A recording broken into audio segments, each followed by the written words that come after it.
Welcome to the Voice of UK News Updates. Islamabad नुमाइंदा दी voice of UK वजारत खजाना की जानिब से जारी नोटिफिकेशन के मुताबिक पेट्रोल की फी लीटर कीमत में 40 रुपए कमी की गई है। इसके बाद पेट्रोल की नई कीमत 283 रुपए 38 पैसे फी लीटर हो गई। हाई स्पीड डीजल की कीमत में 15 रुपए फी लीटर कमी की गई है।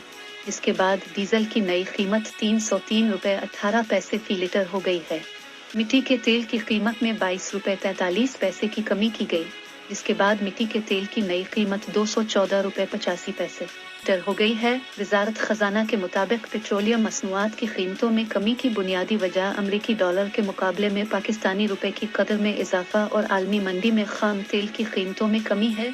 नई कीमतों का इतलाक रात 12 बजे के बाद होगा। याद रहे कि 30 सितंबर को पेट्रोल की कीमत में 8 रुपए फी लीटर जबकि डीजल की कीमत में 11 रुपए फी लीटर कमी की गई थी। महंगाई के सताए अवाम के लिए खुशखबरी, हुकूमत ने पेट्रोलियम मसनूआत की कीमतों में बड़ी कमी का ऐलान कर दिया।